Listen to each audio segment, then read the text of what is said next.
Hello friends, welcome back to my YouTube channel Ranjitha Banya. ಈಗ ನಾನು ಮಾಡಲಿಕ್ಕೆ ಹೊರಟಿರೋ ರೆಸಿಪಿ ಬಂದು ತೊಗರಿಕಾಯಿ ಉಪ್ಪಿಟ್ಟು. ಈಗ ಈ ಸೀಸನಲ್ಲಿ ತೊಗರಿಕಾಯಿ ತುಂಬ ಸಿಗುತ್ತೆ. ಉಪ್ಪಿಟ್ಟು ಮಾಡಿದರೆ ಅದರಲ್ಲಿ ತುಂಬ ಚೆನ್ನಾಗಿರುತ್ತೆ. ಎಲ್ಲರೂ ಒಂದ್ಸಲ ಟ್ರೈ ಮಾಡಿ. ಇದಕ್ಕೆ ಬೇಕಾಗಿರುವಂಥ ಇಂಗ್ರೀಡಿಯೆಂಟ್ಸ್ ತೊಗರಿಕಾಯಿ ಮತ್ತು ಕ್ಯಾರೆಟು, ಬೀನ್ಸ್ ಮಿಕ್ಸ್ ಮಾಡಿ ಕಟ್ ಮಾಡಿದ್ದೀನಿ ನಾನು. ಹಾಗೆ ಹಸಿ ಮೆಣಸಿನ್ಕಾಯಿ, ಕರಿಬೇವಿನ ಸೊಪ್ಪು, ಕೊತ್ತಂಬರಿ, ಸಾಸಿವೆ, ಉದ್ದಿನಬೇಳೆ ಮತ್ತು ಕಡಲೆಬೇಳೆ, ಉಪ್ಪು, ರುಚಿಗೆ ತಕ್ಕಷ್ಟು, ತುಪ್ಪ, ಎಣ್ಣೆ, ಈರುಳ್ಳಿ ಮತ್ತು ರವೆ ಇಷ್ಟು ನಮಗೆ ಬೇಕಾಗುತ್ತೆ. ಬನ್ನಿ ಈಗ ಮಾಡುವ ವಿಧಾನ ನೋಡೋಣ. ನಾನಿವತ್ತು ದೊಡ್ಡ ಬಾಣಲೆಯಲ್ಲಿ ಮಾಡ್ತಿದ್ದೀನಿ, ಯಾಕಂದರೆ ನಮ್ಮ ಮನೆಯಲ್ಲಿ 5 ಜನಕ್ಕೆ ಬೇಕಾಗಿದೆ. ಸೊ ನಾನು 5 ಜನಕ್ಕೆ ಎಷ್ಟು ಬೇಕೋ ಅಷ್ಟು ಹಾಕಿ ತೋರಿಸ್ತಿದ್ದೀನಿ ನೋಡಿ. ಆಯಿಲ್ ಸ್ವಲ್ಪ ಬಿಸಿ ಆಗಲಿ.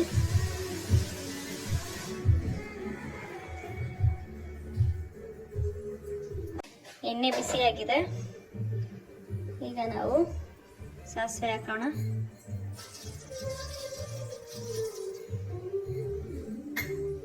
ಇದೆಲ್ಲ ಸ್ವಲ್ಪ ಚಿಟಲ್ಲಿ.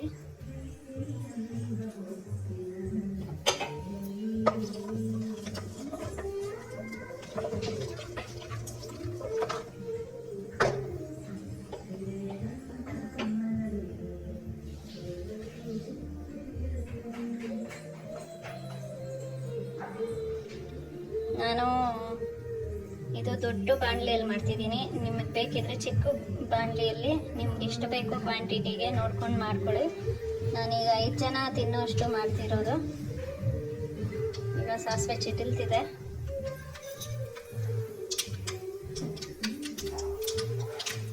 ಕಡಲೆಬೇಳೆ ಮತ್ತು ಉದ್ದಿನಬೇಳೆ ಹಾಕ್ತಿದ್ದೀನಿ. ನೋಡ್ತಿದ್ದೀರಲ್ಲ,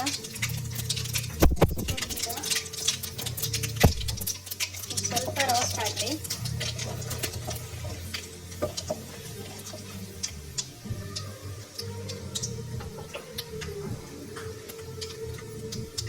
ಇದಕ್ಕೆ ನಾವೀಗ ಆನಿಯನ್ ಹಾಕ್ತಿದ್ದೀನಿ.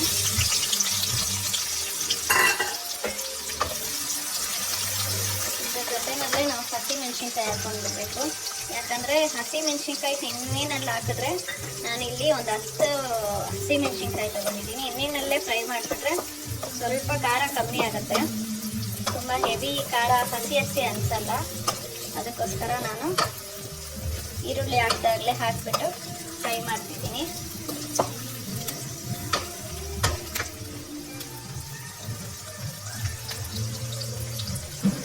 ನನ್ನ ಯೂಟ್ಯೂಬ್ ಚಾನಲಲ್ಲಿ ಈಗ 500 ಸಬ್ಸ್ಕ್ರೈಬರ್ಸ್ ಆಗ್ತಿದ್ದಾರೆ.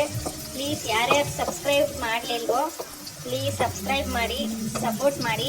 ಸಬ್ಸ್ಕ್ರೈಬ್ ಮಾಡಿರೋರಿಗೆಲ್ಲ ಧನ್ಯವಾದ, ಥ್ಯಾಂಕ್ ಯು. ಹಾಗೆ ವಿಡಿಯೋಸ್ನ ನೋಡಿ ಇಷ್ಟ ಆದರೆ ಲೈಕ್ ಮಾಡಿ. ಏನಾದರೂ ಮಿಸ್ಟೇಕ್ಸ್ ಇದ್ದರೆ ಇಲ್ಲ ಹೇಳಬೇಕು ಅಂತ ಇದ್ದರೆ ದಯವಿಟ್ಟು ಕಮೆಂಟ್ ಬಾಕ್ಸಲ್ಲಿ ಕಮೆಂಟ್ ಮಾಡಿ. ಈಗ ಕರಿಬೇವಿನ ಸೊಪ್ಪು ಹಾಕ್ತಿದ್ದೀನಿ.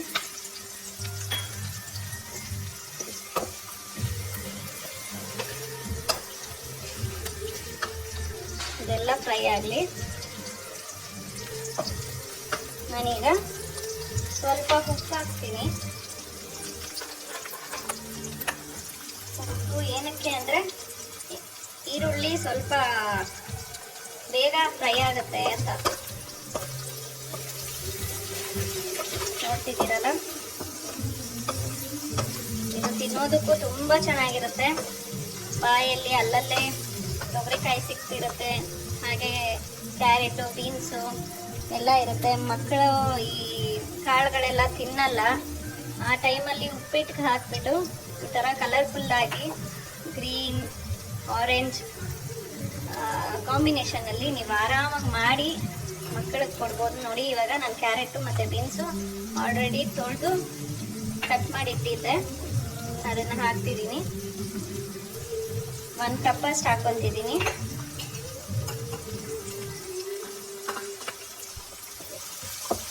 ಇದು ಸ್ವಲ್ಪ ಫ್ರೈ ಆಗಲಿ.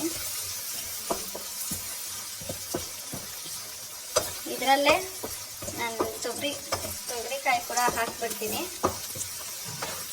ಯಾಕಂದರೆ ಬೇಗ ಬೆಂದ್ಕೊಳ್ಳುತ್ತೆ ಅಂತ. ನೋಡಿ,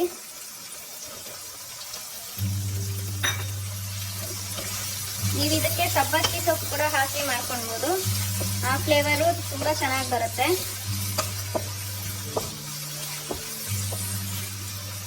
ಇದೆಲ್ಲ ಸ್ವಲ್ಪ ಹೊತ್ತು ಬೇಯಿಸಿ. ನೋಡಿ, ಈಗ ಇದೆಲ್ಲ ಫ್ರೈ ಆಗಿದೆ. ಇದಕ್ಕೆ ನಾವು ನೀರು ಹಾಕೊಳ್ಳೋಣ. ನೀರು ನೀವು ಅಳತೆ ತಕ್ಕಂಗೆ ಹಾಕ್ಕೊಳ್ಬೇಕು, ಯಾಕಂದರೆ ರವೆ ನೀವು ಎಷ್ಟು ತಗೊಂಡಿದ್ದೀರೋ ನೋಡಿಕೊಂಡು ಅದರ ದುಪ್ಪಟ್ಟು ನೀರು ಹಾಕ್ಕೊಳ್ಬೇಕಾಗುತ್ತೆ. ನಾನೀಗ 3/4 ಕಪ್ಪು ರವೆ ತಗೊಂಡಿದ್ದೆ, ಅದಕ್ಕೆ ನಾನು 2.5 ಕಪ್ ನೀರು ಹಾಕ್ಕೊಂಡಿದ್ದೀನಿ. ಯಾಕಂದರೆ ಸ್ವಲ್ಪ ತೆಳ್ಳಗಿರಬೇಕು ಅಂತ ಹಾಕ್ತಿದ್ದೀನಿ. ನಮ್ಮ ಮನೆಯಲ್ಲೆಲ್ಲ ತೆಳ್ಳಗೆ ತಿಂತಾರೆ. ನಿಮಗೆ ಸ್ವಲ್ಪ ಉದುರುದ್ರಾಗಬೇಕು ಅಂದರೆ ಆ ರೀತಿ ಕೂಡ ಮಾಡ್ಬೋದು. ಇದರಲ್ಲಿ ನೀರು ಕ್ವಾಂಟಿಟಿ ಜಾಸ್ತಿ ಇದ್ರೂ ರವೆ ಸ್ವಲ್ಪ ಜಾಸ್ತಿ ಹಾಕೊಂಡ್ರೆ ನಡೆಯುತ್ತೆ. ನಾನೀಗ ಇದು ಕುದಿಯೋದಕ್ಕೆ ಬಿಡ್ತೀನಿ. ಸ್ವಲ್ಪ ಹೊತ್ತು ಕುದೀಲಿ. ನಾನು ಬಿಸಿನೀರು ಹಾಕಿದ್ದೀನಿ, ಅದಕ್ಕಾಗಿ ಬೇಗ ಕುದಿ ಬಂದ್ಬಿಡುತ್ತೆ. ನೀವು ಬೇಕಾದರೆ ತಣ್ಣೀರು ಯೂಸ್ ಮಾಡ್ಬೋದು, ಬಿಸಿನೀರು ಯೂಸ್ ಮಾಡ್ಬೋದು. ಬಿಸಿನೀರು ಹಾಕಿದ್ರೆ ಬೇಗ ಆಗುತ್ತೆ ಅನ್ನೋ ಪ್ರೊಸೀಜರ್ ಅಷ್ಟೇ. ನಾನು ನಿನ್ನೆ ವ್ಲಾಗ್ ಮಾಡೋಕ್ಕಾಗಲಿಲ್ಲ, ವಿಡಿಯೋ ಮಾಡೋಕ್ಕಾಗಲಿಲ್ಲ, ಯಾಕಂದರೆ ನಮ್ಮದೊಂದು ಫಂಕ್ಷನ್ ಇತ್ತು. ಆ ಫಂಕ್ಷನ್ದು ಎಲ್ಲ ಫೋಟೋಸ್ನ ನಾನು ವಿಡಿಯೋ ಮಾಡಿ ಹಾಕ್ತೀನಿ. ನಿಮ್ಗೆಲ್ಲರಿಗೂ ಇಷ್ಟ ಆದರೆ ಪ್ಲೀಸ್ ಲೈಕ್ ಮಾಡಿ. ಹಾಗೆ ಅದರಲ್ಲಿ ಡೆಕೋರೇಷನ್ ಅವ್ರ ನಂಬರು ಮತ್ತು ಫೋಟೋಗ್ರಾಫರ್ ನಂಬರ್ ಕೊಟ್ಟಿರ್ತೀನಿ. ಯಾರಿಗಾದ್ರೂ ಇಂಟ್ರೆಸ್ಟ್ ಇದ್ದರೆ ಅವ್ರನ್ನ ಕಾಂಟ್ಯಾಕ್ಟ್ ಮಾಡಿ. ಯಾವುದಾದ್ರೂ ಈವೆಂಟ್ಸ್ಗೆ, ನಿಮ್ಗೆ ಡೆಕೋರೇಷನ್ಗೆ ಮತ್ತು ಫೋಟೋಗ್ರಫಿಗೆ ಬೇಕಿದ್ರೆ ಅವ್ರನ್ನ ಕಾಂಟ್ಯಾಕ್ಟ್ ಮಾಡಿ. ಬಜೆಟ್ ಫ್ರೆಂಡ್ಲಿ ಆಗಿದ್ದಾರೆ. ನೋಡಿ, ಈಗ ಈ ರೀತಿ ಕುದೀತಿದೆ. ಇದಕ್ಕೆ ನಾವು ರವೆ ಹಾಕೊಳ್ಳೋಣ. ರವೆ ಹಾಕ್ಕೊಂಡು ಅದನ್ನು ತಿರುಗಿಸ್ಕೊಡ್ತಾನೆ ಇರಬೇಕು. ನಾನೀಗ ಹಾಕಿ ಒಬ್ಬಳೇ ತಿರುಗಿಸೋದ್ರಿಂದ ನೋಡಿ ಲೈಟಾಗಿ ಹಾಕ್ಕೊಳ್ತೀನಿ. ಹಾಕ್ಕೊಂಡು ಮತ್ತೆ ತಿರುಗಿಸ್ಕೊಟ್ಬಿಟ್ಟು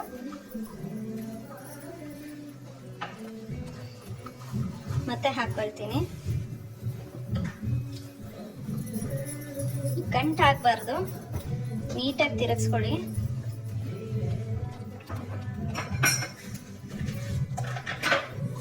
ಇದು ನೀಟಾಗಿ ತಿರುಗಿಸಿಲ್ಲ ಅಂದರೆ ಗಂಟಾಗೋ ಚಾನ್ಸಸ್ ಇರುತ್ತೆ.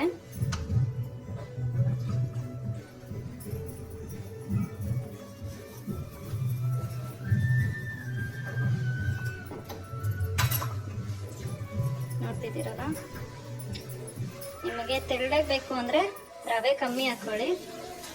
ನಾರ್ಮಲ್ಲಾಗಿ ಉದ್ರಾಗಿ ಬೇಕು ಅಂದರೆ ನೀವು ರವೆ ಹಾಕ್ಕೊಳ್ಬೋದು. ನೀವು ಎಷ್ಟು ಕ್ವಾಂಟಿಟಿ ತಗೊಂಡಿದ್ದೀರೋ ಅಷ್ಟು ಹಾಕ್ಕೊಳ್ಬೋದು. ನಾನು ಈಗ ಫುಲ್ಲು ಹಾಕ್ಕೊತಿದ್ದೀನಿ, ಯಾಕಂದರೆ ಕ್ವಾಂಟಿಟಿ ಕರೆಕ್ಟಾಗಿ ಹಾಕಿದ್ದೀನಿ. ನೋಡಿ, ಈ ರೀತಿ ಹಾಕಬೇಕು. ಈಗ ಇದಕ್ಕೆ ನಾವು ತುಪ್ಪ ಆ್ಯಡ್ ಮಾಡೋಣ. 1 2 ಸ್ಪೂನ್ ಆಗೋಷ್ಟು ತುಪ್ಪ, ಹಾಗೆ ಕೊತ್ತಂಬರಿ ಸೊಪ್ಪು. ನೋಡ್ತಿದ್ದೀರಲ್ಲ, ನೋಡಿ ಈ ರೀತಿ ಬರುತ್ತೆ. ಇದನ್ನು 1-2 ಮಿನಿಟ್ಸ್ ಬಿಟ್ಬಿಡೋಣ ಹಾಗೆ ಬಿಸಿನಲ್ಲೇ.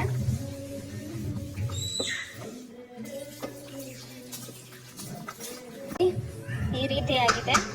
ಈಗ ನಾನು 5 ಮಿನಿಟ್ಸ್ ಇದನ್ನು ಒಂದು ಪ್ಲೇಟ್ ಹಾಕ್ಬಿಟ್ಟು ಮುಚ್ಚಿಬಿಡ್ತೀನಿ. ಯಾಕಂದರೆ ಹಬೆನಲ್ಲಿ ಅದು ಸ್ವಲ್ಪ ಸ್ಟೀಮ್ ಆಗಲಿ ಅಂತ. ಈ ರೀತಿ ಮುಚ್ಚಿ ಒಂದು 5 ಮಿನಿಟ್ಸ್ ನೀವು ಬಿಟ್ಬಿಡ್ಬೇಕು. ಈಗ ನಾನು ತೆಗಿತಿದ್ದೀನಿ. 5 ಮಿನಿಟ್ಸ್ ಆಯಿತು. ಈಗ ಓಪನ್ ಮಾಡ್ತಿದ್ದೀನಿ. ನೀವು ನೋಡ್ತಿದ್ದೀರಾ ಹೇಗಾಗಿದೆ. ತೆಳ್ಳಗೆ ಸಾಫ್ಟ್ ಆಗಿದೆ. ನೋಡ್ತಿದ್ದೀರಲ್ಲ, ನಾನೀಗ ಪ್ಲೇಟಿಗೆ ಸರ್ವ್ ಮಾಡ್ತೀನಿ. ನೀವು ಇದ್ರ ಜೊತೆ ಉಪ್ಪಿನಕಾಯಿ ಮತ್ತು ಒಬ್ಬೊಬ್ರು ಮೊಸರು ಕೂಡ ಹಾಕೊಂಡು ತಿಂತಾರೆ. ನಾನು ಈಗ ಬೇರೆ ಉಪ್ಪಿನಕಾಯಿ ಹಾಕ್ಕೊಂಡು ಸರ್ವ್ ಮಾಡ್ತಿದ್ದೀನಿ. ನೋಡ್ತಿದ್ದೀರಲ್ಲ, ತುಂಬ ಕಲರ್ಫುಲ್ಲಾಗಿ ಬಂದಿದೆ. ಎಲ್ಲರಿಗೂ ಇಷ್ಟ ಆದರೆ ಪ್ಲೀಸ್ ವಿಡಿಯೋ ನೋಡಿ ಶೇರ್ ಮಾಡಿ. ಹಾಗೆ ಲೈಕ್ ಮಾಡಿ. Thank you.